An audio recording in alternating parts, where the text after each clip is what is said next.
When I was 15, I had my first girlfriend. We lived in an upper-class area, very quiet and peaceful streets. My girlfriend Casey also lived 2 blocks away, so I could walk to her house almost nightly. One Thursday night during break, when I had nothing to do, I started my walk over to Casey's house.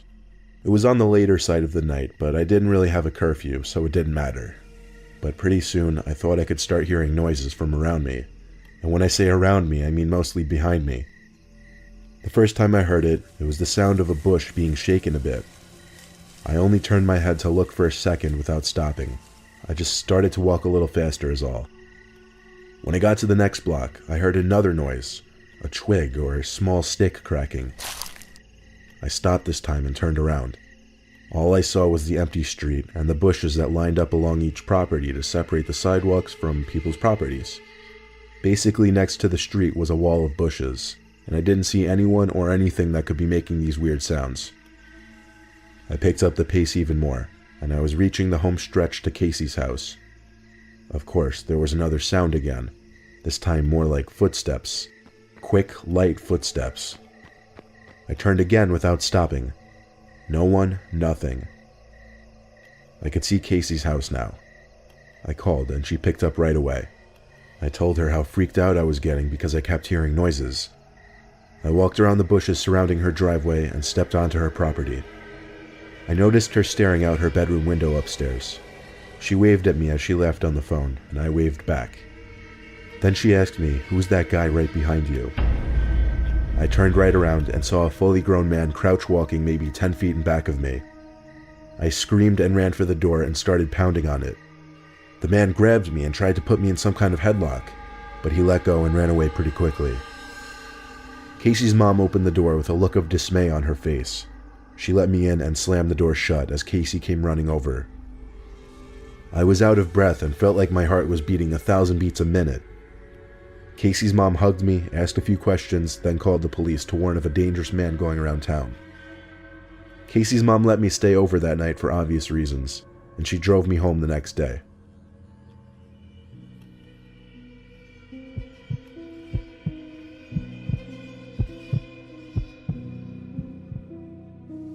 It was a dangerously stormy night. Everyone in my family was doing their own thing. I was in my room watching TV, my parents were in the living room watching some comedy show, and my sister was playing video games upstairs. I usually enjoyed stormy nights like this because it made me feel relaxed. I was relaxed until there was a monstrous bang on my window. I jumped up and looked outside. There was someone outside my window, but the large amount of rain pouring down the window kind of blurred his face. He started pounding at my window. It sounded like he was screaming for help. I opened the window just a crack, and he screamed in, "Let me in, I'm hurt." The rain was so loud I had to scream at him to come around front, then I shut my window. I ran outside to the living room to tell my dad that some man who seems to be in distress is screaming for help outside. And then came the knocks and shouts for help outside our front door. My dad was about to open the front door, but I stopped him. I said wait, because I wasn't sure if it was a good idea. Then the phone rang, and on the TV, it displayed the caller ID of our next-door neighbor. My dad ran to pick it up. When I heard him say "no fucking way," I knew something was wrong. He hung up the phone and said stay away from the door. He didn't explain why. He just went to the window to peek at the front stoop. There is where he said he saw a guy crouched down, pounding on the door, holding some kind of large, sharp tool. My dad yelled through the front door at the man to go away before the cops get here. Then he actually got on the phone with the cops. Eventually the man outside gave up, and he disappeared the next time we checked. When my dad was on the phone with a neighbor, he told my dad that he saw some homeless-looking guy rummaging through his shed and came out with a large chopping axe. The cops found the crazed man wandering around the streets, and it made it in the newspaper a few days later.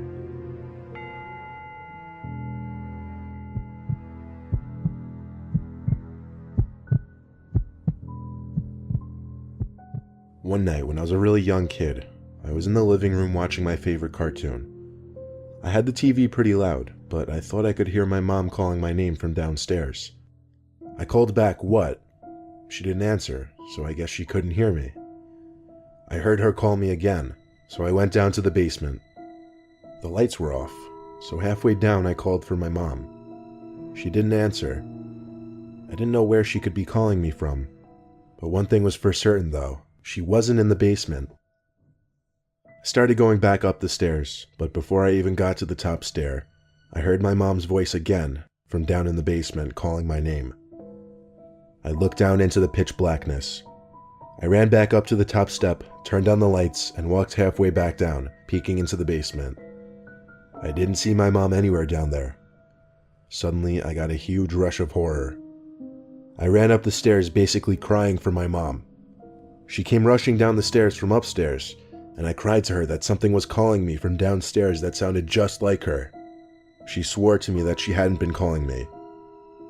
She went down to the basement to check and make me feel better, but I didn't feel better.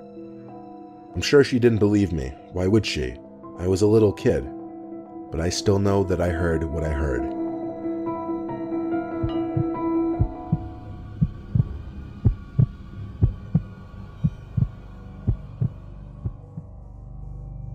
My grandpa recently told me a story. It was about a night he took his dog for a walk. He used to have a small Boston Terrier named Sherry, who he named after an old friend of his who passed away. My grandpa lives like 2 hours from us on a farm, and there's not much that goes on there. He lives with his wife Marianne, who he married like 15 years back. Every day, Marianne would take Sherry for a walk in the morning, and my grandpa would take her for a walk in the evening. On a regular walk during sunset, my grandpa was walking Sherry down the usual dirt path that ran along the woods next to their property. My grandpa passed by another person on the trail who Sherry instinctively barked and pulled towards like most dogs do when they see strangers.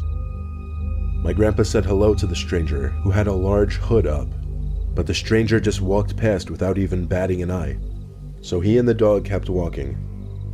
Sherry kept looking back every so often and barking, however. My grandpa would tell him to shush and yank at the leash to keep him walking. Eventually, my grandpa would turn around to look at what Sherry could be barking at. The stranger who passed him by a few minutes earlier was stalking him from behind a tree in the near distance. My grandpa decided to pick up the pace as fast as possible. At his old age, he always carries pepper spray in his big coat pocket just in case. He was getting closer to the house when suddenly he heard clicks from the leaves on the ground inches behind him. But before he could turn, he felt the warmth of a glove cover his mouth and nose, preventing him from screaming or breathing. My grandpa says he could hear Sherry barking and biting at the stranger, which might have helped in loosening the man's grip a little. My grandpa says he struggled to grab the pepper spray out from his pocket, but when he did, he sprayed it at least 10 times and continued spraying it even after the man who was holding him let go and started to scream. My grandpa came as close as he could to a run to escape back to his house. He was perfectly okay.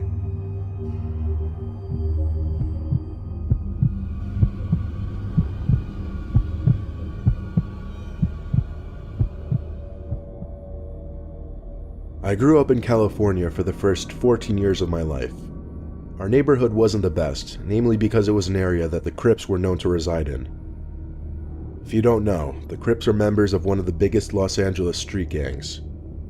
My best friend, who I always called Stevie D, lived 2 doors down. We had other friends, of course, but we would often hang out just he and I. We'd usually ride our bikes together around town or play video games, just basic kid stuff.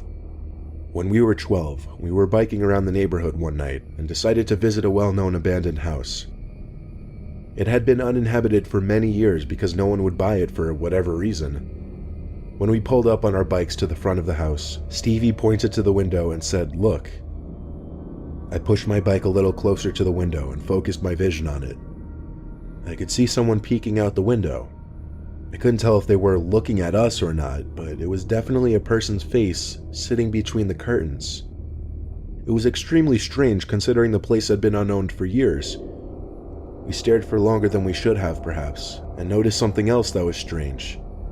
The person didn't move their face at all. We inched a little closer, onto the empty driveway actually. Upon getting closer, it appeared to be a Halloween decoration or something, like a fake head. This meant someone had snuck into the house to put it there. Stevie D and I, being the mischievous kids we used to be, hatched an idea to sneak in through the back somehow and check out the place. We hid our bikes on the side of the house behind an overgrown bush, then snuck into the yard. To our surprise, the back door was already unlocked, but when we came to think of it, it wasn't that surprising considering it seemed someone had already broken in to put that fake head there. We stepped into the house, but we didn't want to turn the lights on and expose the fact that we were in the house. It was dark in there, but not pitch black, so we could make our way through the house. We got to the living room first because we wanted to check out that fake head thing at the window. It smelled really bad in that room though. I picked up the head from the windowsill and immediately dropped it and screamed. I dropped it not because it was surprisingly heavy, but because it also felt like real skin. I saw a dark liquid pouring out from the bottom of the head that was now on the floor. It was blood. It was a real human head. There were 2 cracks in the ceiling above us. Stevie and I looked at each other with our mouths hanging open. We ran for the back door and got back on our bikes to get the hell out of there. Anyone in our immediate area learned pretty soon that the head belonged to a victim of the Crips, who apparently placed the head there as some kind of message. I don't think anyone knew the full story, but there was a good chance whoever placed that head there was still in the house, because Stevie and I both heard cracks in the ceiling above us, as if someone was coming downstairs.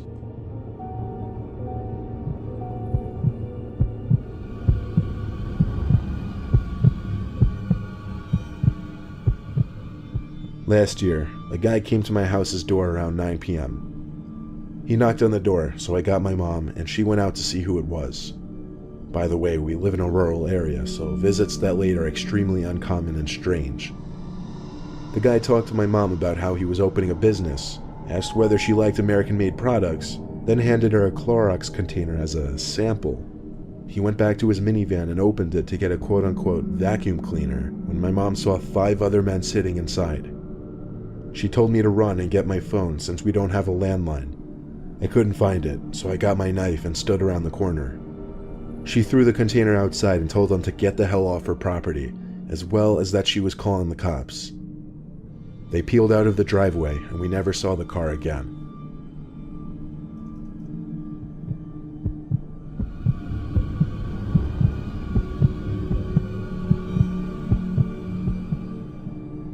I've always been an extreme sports person ever since I was little. Mountain climbing, parasailing, scuba diving, though I've always been an avid skier. I'd go upstate skiing at least 10 times a season, sometimes with friends, sometimes alone. My friend, who I'll call Q, agreed to come upstate and go camping with me so we could do some backcountry skiing, which is basically skiing in the backcountry on unmarked or unpatrolled areas outside of a ski resort's boundaries. It was a 3-hour drive, then a decent amount of off-roading to get to where the hills were. I parked my truck at the bottom of a decent-looking area full of hills, but I also stopped there because I couldn't really drive out much further given that there were too many trees. Q and I then proceeded to unload the back of my truck of all our stuff, including ski gear and camping equipment. Then we hiked about a quarter mile, which was an incredible amount of work with all the stuff we were carrying. We found a perfect place to set up camp, right near the bottom of an uphill, and in a bit of a clearing between the trees. Setting up the tent and unloading our sleeping bags and equipment and such was first priority. When all of that was done, we started our hike up the hill to scout the area. We did a decent amount of hiking, but we also got a lot of skiing in. At one point, Q and I lost each other while skiing down a bigger hill. I assumed I'd meet him at the bottom, or just find him eventually. I checked the walkie-talkie just to see if he'd answer, but he didn't, which meant he was probably still going downhill. At some point while I was walking with my skis at the bottom of the hill, I ran into someone, another skier. He sounded very friendly under a ski mask, asking me where the best hills are and if we were camping and such. He had his skis strapped to his orange backpack. I pointed to the hill I just skied down and also pointed in the direction we set up camp. He said he and his wife were trying to find a good place to set up camp near other people, and asked if I could lead him to my campsite. As much as I really didn't want to trek all the way back there, I felt I had to be a good Samaritan and help this man and his wife. I pulled out my walkie again and said into the speaker to Q that I was going back to the campsite for a bit. I started to lead the man who was behind me, when suddenly I started getting some static from another end on the walkie. It seemed someone, probably Q, was trying to talk to me, but the connection was shit. Nothing I could do about that except for come back to this hill afterwards. It took a decent amount of hiking and small talk with the man before we reached the campsite. I turned around to him and smiled under my ski mask, which I realized instantly was pointless. He sounded very thankful for he and his wife. Then I finally asked him, "Where is your wife?" He didn't answer. He started to walk closer to me.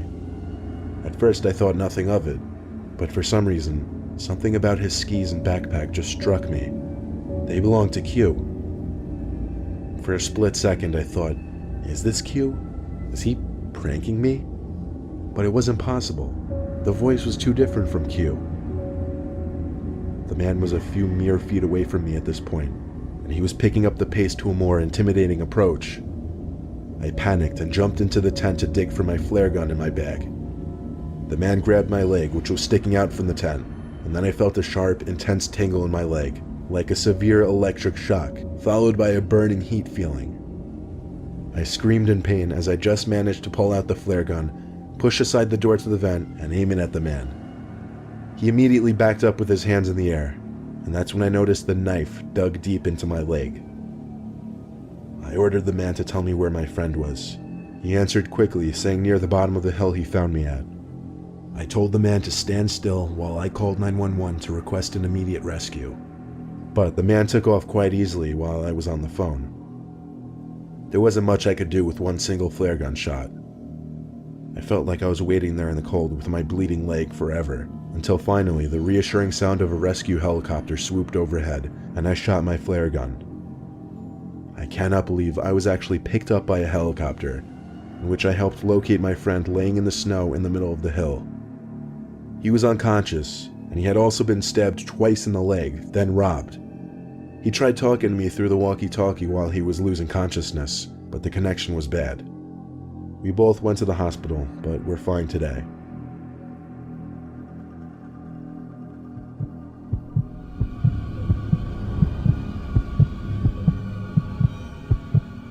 I lived in a small college town, and my apartment complex was walking distance from the bar/downtown area. One weekday night, I stepped out on our front porch to smoke a cigarette or two. I was up late studying. I brought my textbook with me and laid down on the stairs while I smoked. A girl who I had never met before, but who lived one apartment over on the ground floor, came home from downtown. She was by herself, and you could tell from her walk she had been drinking. She got in her apartment and barely got the door closed before some guy, who came out of nowhere, knocked on her door. She opened, and I noticed he introduced himself, which was weird because it was like 2:30 in the morning. Who comes to a random girl's apartment at that time? So I decided to stay outside and pay attention. They ended up talking for over 10 minutes. She later acknowledged how weird the situation was, but did not know how to end the conversation. He would do the creepiest things, like he reached up and stroked her hair at least 3 times, and he would try to slowly inch his way closer to her in the door. I made a point of being loud with my textbook so he would know I was there, and he disappeared as eerily as he came. We called the cops, and days later they had the girl and I sit with a sketch artist. As soon as the sketch was made public, floods of calls came in. The guy turned out to be a serial rapist who followed lone girls home from bars and pretended to be a cab offering them a ride. This girl just got lucky because she lived so close to the bars, he didn't get a chance to pull the cab routine.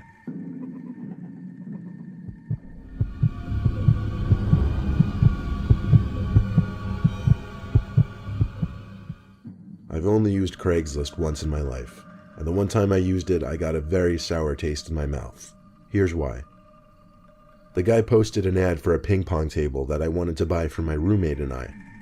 We set up a time for me to come pick it up that night. I had to remove the back seats from my truck so that I'd be able to fit the thing. I pulled up in front of the dude's house and texted him saying I'm here. I saw the door open, so I got out from my truck and did a quick speed walk to his front door to greet him. I went for the handshake, but I don't think he saw my arm, so after a few awkward seconds I put my hand back down. He said in his deep smoker's voice to follow him to the basement. The whole house had a certain distinct smell to it, not exactly a bad or concerning smell, just a cottony, smoky kind of smell. We got to the basement, and there was the ping pong table, right smack in the middle of the room. Suddenly he said, "Oh shoot, I gotta find the paddles." So he ran back up the stairs and told me to wait right there. I waited for a while down there, assuming he misplaced the paddles and was having a hard time finding them. I started to snoop around his basement a little bit, looking at his pictures and such. It was weird. He had framed pictures sitting on furniture, but they were all pictures of just him, no family members. There was one where he was at least with a dog, but that was pretty much it. I'd say 10 minutes went by and I was still stuck waiting down there, so I started to get even more snoopy. There was a back laundry/storage room in his basement that I started to observe for some reason. There was a drawer to his utility desk that was hanging half open. I pulled it fully open, and it revealed old Polaroid pictures. But these pictures were horrific and disturbing.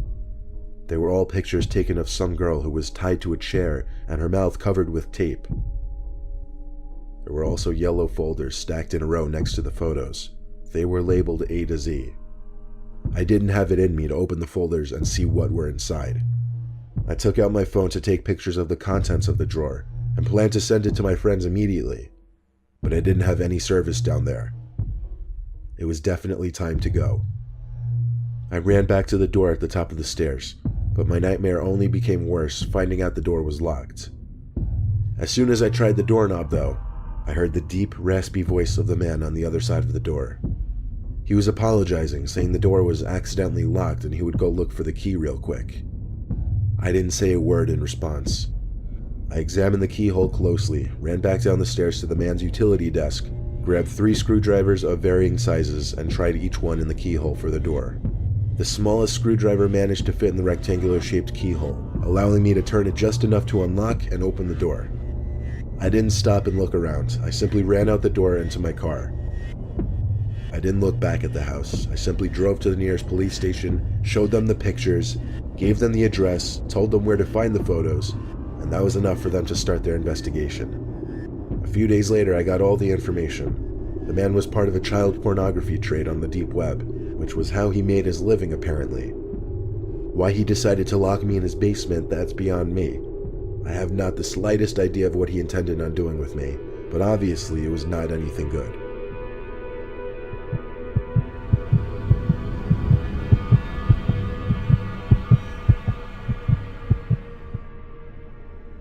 I used to babysit in my teenage years. When I was 14, I babysat for a 6-year-old boy named Cody once.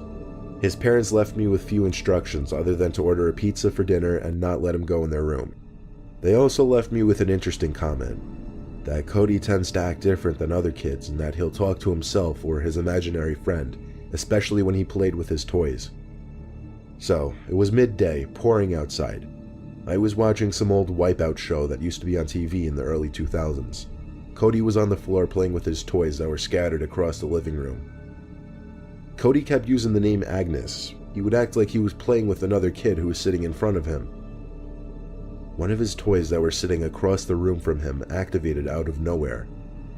I only found it weird because the toy was one of those little cube-like things with the crank where you pull it down and some simulated moving racing background came up on the screen. It was the kind of toy that would take effort to activate, and there it was, activated all by itself. I asked Cody how that was possible. He looked at me and said, "Agnes is playing with it." I have to admit it was a little disturbing hearing him say that. I picked up the toy and turned it off. That night, in the final hour waiting for his parents to come back, I was in the bathroom washing up when there was a knock at the door. "Cody?" I said. I opened the door. Cody wasn't there. I looked into the hallway for Cody. One of the doors at the end of the hall started to creak open slowly, like really slowly. I turned off the light to the bathroom and walked into the room expecting to see Cody playing around, trying to scare me. Instead, Cody was sitting on the bed in the far corner of the room, looking at me. I asked him who just pushed open the door. "Agnes," he said. Now truly freaked out, I went to pick Cody up off the bed and brought him to the living room, where I spent the rest of my shift until his parents came back. I didn't mention any of the weird things that happened, but when they reached out to me to watch Cody again a few weeks later, I never called them back.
The following shadows. You know, as an actor, we all have that one story, our first gig, the one that starts everything. Well, this is mine. 13 years ago, I was just getting my feet wet, taking on my very first role in a movie. Nothing big, just small part. But for me, it was everything. Back then, I was on my own. No assistants, no entourage, just me. My lines and a lot of nerves. The shoot was set in this remote, mountainous area I'll call Mountain F.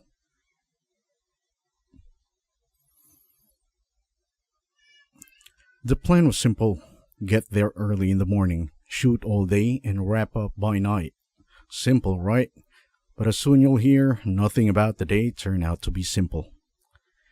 We set out for Mountain F at the crack of dawn, aiming to arrive by 6 a.m. Now, if you've ever worked on a film set, you know that scenes are never shot in order. It's all about juggling the schedule, weather, lighting, actor availability. So, even though I had just 2 scenes to shoot, one was scheduled for early morning and the other, the last scene of the day, wouldn't roll until around midnight. This meant I had a long day ahead of me, just hanging around in the middle of nowhere. The location itself was something out of a ghost story. Thick forests, steep cliffs, and a silence that felt like it was watching you. The kind of place where you wouldn't be surprised if something strange happened. To kill time, I did what any young actor would do. Play with my phone, walk around, and try to strike up conversation with my co-actors. But with my role being so small, there wasn't much to discuss beyond a bit of gossip.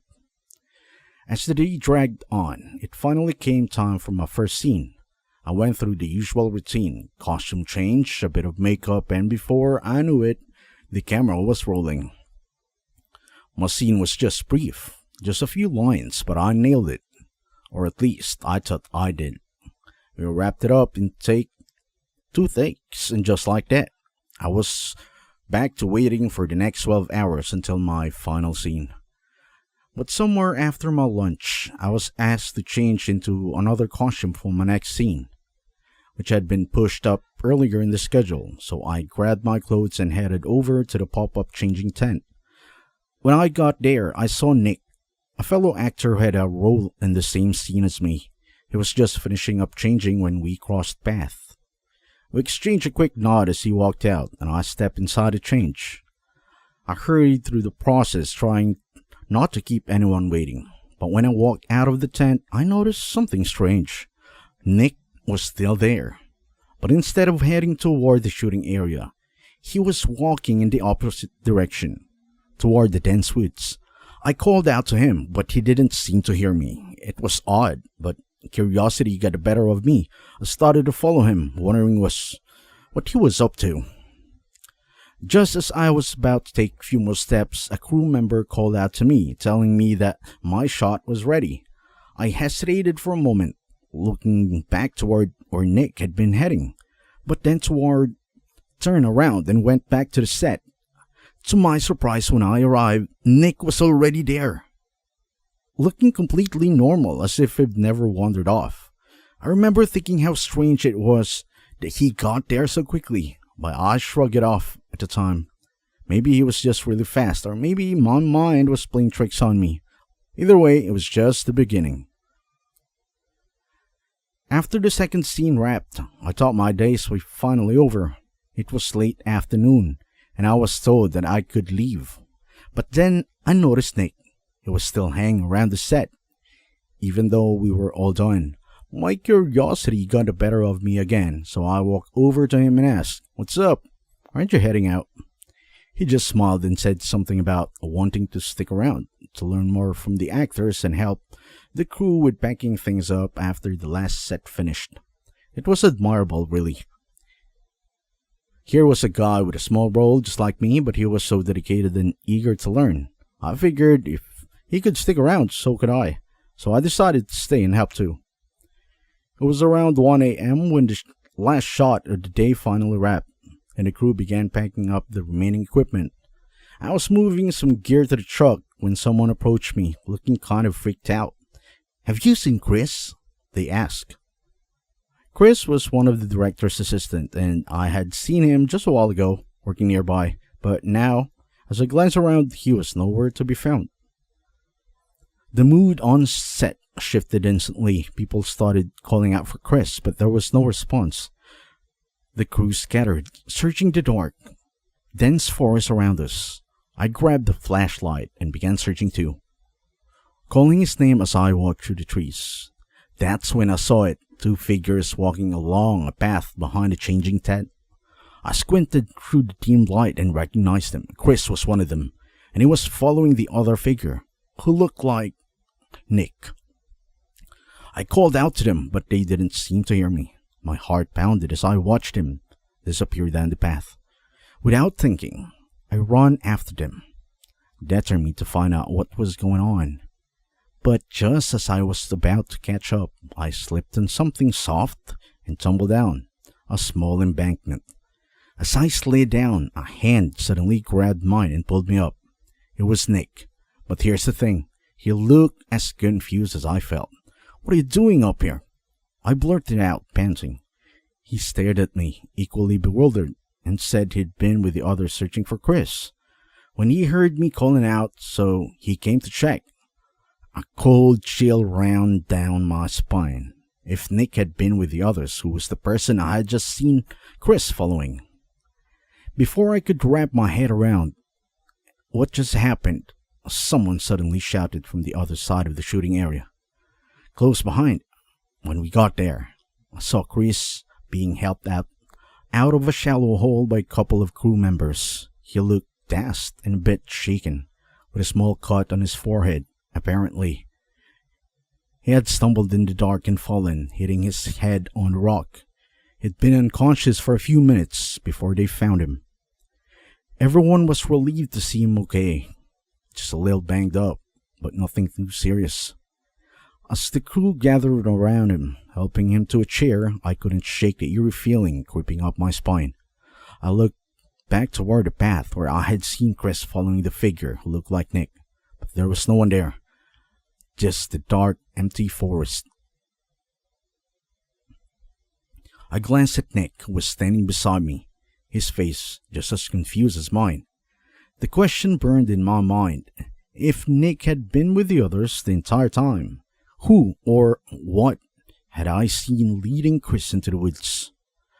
The whole ordeal left me with a sinking feeling in my gut. A chill that wouldn't go away, whatever I had witnessed. It wasn't something I could easily explain away. And as we began packing up to leave the mountain, that cold dread stayed with me, gnawing at the edges of my thought. The ride back to town was quite one. Everyone was exhausted, and the adrenaline from the day's events was wearing off. But for me, there was something more, a lingering unease that I couldn't shake. My mind kept replaying what had happened the whole day. And at night, the more I thought about it, the more unnerving it became. As I sat at the back of the van, staring out into the darkness, I couldn't help but wonder, what exactly did I see on that path? Was it just a trick of mine brought on by exhaustion of the long day? Or was there something more, something that defied explanation? By the time we reached town, the sun was just beginning to rise, casting a faint light on the empty streets. But even in the light of the day, the events of that night clung to me like a shadow. I never spoke about it to anyone. What could I say that wouldn't sound crazy?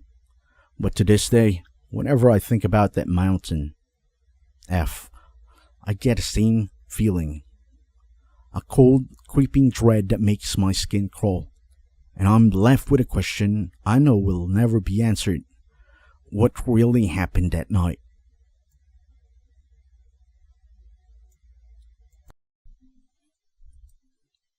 The Trap in Shady Pines. You know, life can throw you curveballs when you least expect it. 1 minute you're serving your country, strong and capable, and the next you're back home, struggling to adjust to a world that feels completely foreign. That's pretty much my story. My name is George, and after 20 years in the Navy, I found myself staring at a life I didn't recognize. One where my left arm was just there, useless. After the accident, things went downhill fast. My wife, well, she couldn't handle the change. I don't blame her. We drifted apart, and soon enough, the papers were signed and she was gone. Those were some dark days. To be honest, it felt like everything I'd known had crumbled. But then something changed. My buddy, also named George, like me, showed up one day with his tiny, fluffy golden retriever. He said, "Here, man, you need someone who will stick to you no matter what." I was skeptical at first. A dog? How is that going to help? But from that moment I looked into those big brown eyes. I knew this little guy was something special. I decided to take him and name him Willie. Willie grew up fast, from a little ball of fur into this big, beautiful dog with a heart of gold. And he wasn't just my pet, he was my lifeline. On the days when getting out of bed seemed impossible, Willie was there, nudging me with his nose, wagging his tail like he was saying, "Come on, George, we've got this." And somehow we did. After a while, the city became too much, too loud, too crowded, too full of memories I didn't want to relive, so I packed up and moved somewhere quieter, somewhere I could just breathe. That's so I ended up in your Shady Pines forest. It wasn't much, just a small surrounded house by trees, but it felt right for Willie and me. Every weekend, we'd head out to the forest. Willie loved it, probably more than I did. He'd bound ahead on the trail, nose to the ground, tail wagging like crazy. Sometimes he'd find a stick and probably bring it to me, waiting for it to throw. Those hikes became our thing. For a few hours, it felt like the rest of the world disappeared, just me and Willie and the trees. The forest was beautiful, tall pines reaching up to the sky, sun lighting, breaking through the leaves. There was this one spot we'd always stop at, a clearing with a view of mountains. We'd sit there, just taking it all in. It was the kind of place that made you forget everything else, if only for a moment. But even with all that beauty, there was an eerie silence, like the forest was holding its breath. I tried to ignore it, telling myself I was just imagining things. After all, I was there to escape, not to start worrying about shadows in the trees. One morning in June, just like any other, Willie and I set our usual hike through Shady Pines, expecting another peaceful day. But as we ventured deeper into the forest, something shifted. At first, I didn't notice it, but Willie did. He froze mid-step, his ears pinned back, his whole body trembling like I've never seen before. I called out to him, thinking he might have spotted a squirrel or caught a scent. But when he turned those deep brown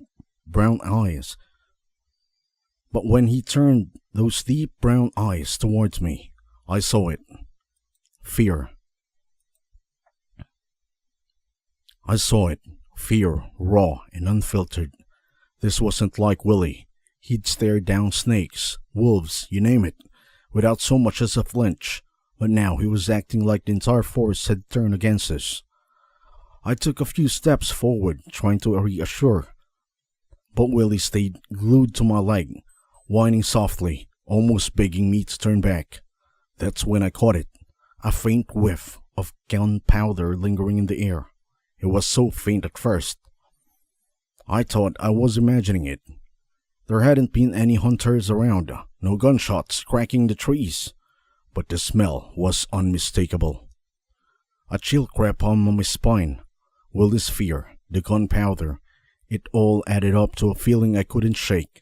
I decided we needed to head back, but when I tried to retrace our step, Willie refused to move that way. He yanked at the leash, desperate to lead me down to a different path, away from something I couldn't see. With every step we took, the forest seemed to close around us. The smell of gunpowder grew stronger, the air thickened, and I couldn't shake the sensation that we were being watched. Willis' behavior only made it worse. Normally fearless, he was now practically dragging me forward, trying to escape whatever was closing in on us. My heart pounded in my chest, but I forced myself to stay calm, telling myself it was all in my head. But then, I heard it. A low, heavy breathing coming from behind the bushes. It was just one breath. It was a chorus of deep, raspy breath, all blending together in a way that my blood could run cold. Willie's eyes went wild. He glanced, then the bushes, then back again, as if trying to warn me of something unspeakable. I didn't need any more convincing. I turned and ran, but with my left arm, as it was, I couldn't keep my balance. I stumbled, nearly falling, but Willie was there. He grabbed the leash in his mouth and tugged, practically hauling me forward. I didn't dare look back. All I could focus was on getting out of there. The path ahead blurred. The trees seemed to close in tighter, but Willie kept pulling me along. Every second felt like an eternity, and that breath, it just kept getting louder. Suddenly, the ground shifted beneath me. I almost went down, but Willie yanked me back just in time. I looked down and I saw it, a hole, barely covered with leaves, reeking of gunpowder. My stomach dropped. If I'd stepped into that, I wouldn't be standing here. We didn't stop. I let Willie lead, trusting his instinct. We tore through the forest, not caring about branches scraping our skin or the noise we made. All that mattered was getting out alive. Finally, we burst out of the trees and into the open, a smell of gunpowder fading behind us. We didn't stop until we were safely back at the house, both of us panting and shaking. When we finally got back to the house, I shut the door behind us and tried to get a grip. Willie was still on the edge, pacing around, his ear twitching at every little sound. I know we'd barely dodged something serious out there. I called the authorities and laid it all out. The gunpowder, the hidden trap, the weird smell that seemed to cling to us. They took their report, but there was something off in their tone, like they were holding back. Days went by, and I didn't hear from them. The silence started to bug me, making me wonder if there were more traps out there, more secrets behind those woods. Willie stuck close to me, not his usual playful self, more like he was keeping watching, just in case. In the end, made up my mind. I wouldn't set foot in Shady Pines again. Whatever was out there, it wasn't worth the risk. Some mysteries are better left alone, and deep down I knew this was one of them.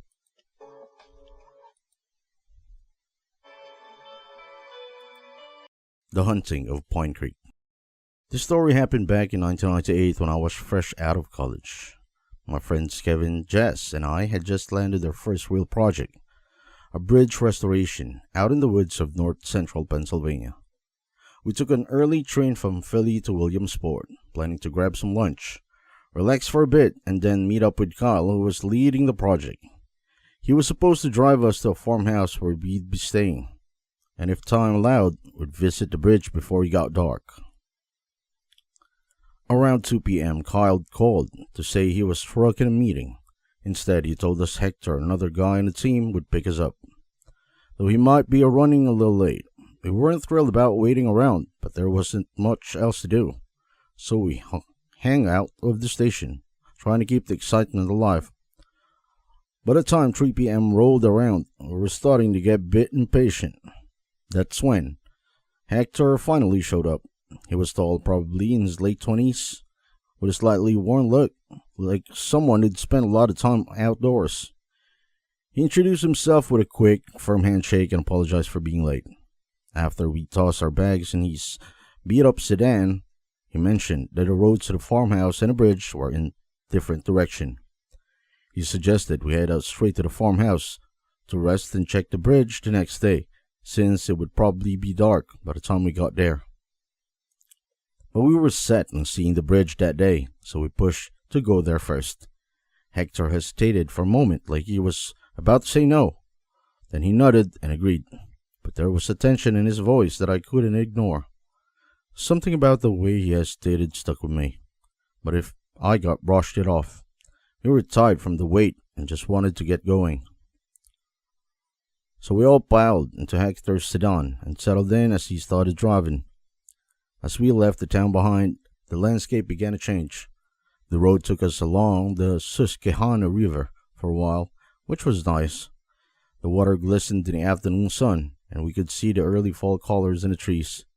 Kevin and Jess were chatting in the back seat, still excited, but I noticed Hector was unusually quiet, focused on the road. After a bit, we turned to a smaller road that wound through the countryside, past farms and open fields. The air was getting cooler, and I could feel a slight chill creeping in. We were getting closer to the woods, and the further we went, the more the scenery shifted. The trees grew thicker, closing in on the other side of the road, and the light started to fade even though it wasn't that late. When we entered the forest, the temperature dropped noticeably, like someone had cranked up the AC. Hector switched on the headlights even though it was still early evening. I glanced at him and noticed he was gripping the steering wheel a little too tightly, his eyes darting around like he was on high alert. Something about the way he was acting felt off, but I couldn't quite put my fingers on it. The drive through the forest wasn't long, maybe 15 minutes, but it felt longer, with a growing sense of unease in the car. Finally, we reached a small clearing where we could park. The clock on the dashboard said it was 4:50 p.m. We got stuck stretching our legs and taking in surroundings. The hike to the bridge wasn't far, just a tall, short trail through the woods. I could see the sun starting to dip lower in the sky, and the bridge slowly appeared at the end of the towering trees. We reached the bridge around 5:30 p.m. It was old and weathered, with rusted metal and worn wood planks that creaked under our feet. The place had definitely seen better days, but there was something oddly beautiful about it, especially with the sunset casting a warm glow over everything. But while we were soaking in the view, I couldn't help but notice Hector. He wasn't with us on the bridge. Instead, he was pacing a short distance away, his eyes scanning the trees around us. There was a nervous energy about him that was hard to ignore, like he was waiting for something bad to happen. I tried to shake it off, but the uneasy feeling started creeping back into my mind. Suddenly, Hector walked over and suggested we'd head back soon. He reminded us that it would be dark soon and that we still had to make it to the farmhouse for dinner. His tone was casual, but I could see the tension on his face. We didn't want to leave, but the idea of driving through the dark forest wasn't exactly appealing, so we reluctantly agreed. We headed back to the car with sun dipping lower on the horizon. There was this sense of regret hanging over us, like we were leaving something unfinished. But none of us said it loud. We were just ready to get back. As we drove away from the bridge, the mood in the car shifted. Hector was even quieter than before, and it wasn't long before I noticed him glancing nervously in the rear view mirror. Something was definitely bothering him, so I asked if he was okay. He just nodded and said he was fine, but his grip on the steering wheel told a different story. When we reached out a stretch of the road that cut through the forest, the sun had already set, and the temperature dropped sharply. The headlights barely caught through the darkness, and the trees seemed to close in around us. The uneasy feeling I had earlier was back, stronger this time. The only sound to the car's engine and a crunch of gravel under the tires, but even those seemed muted, like the forest was swallowing the noise. Then, as we were about to mile in the forest, the car made a strange sound, a loud clunk. And then everything went silent. The engine died, and the headlights flickered off, plunging us into the complete darkness. For a moment, none of us moved. The only thing I could hear was the sound of my own breathing, and it felt like the whole world had gone dead quiet. Hector cursed under his breath and told us to stay put while he checked under the hood. He grabbed a flashlight from the glove compartment and stepped out, the beam cutting through the darkness as he popped the hood.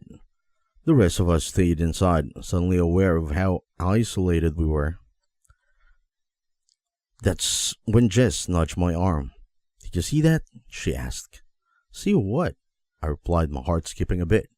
"Over there, behind the tree," she said, pointing into the darkness.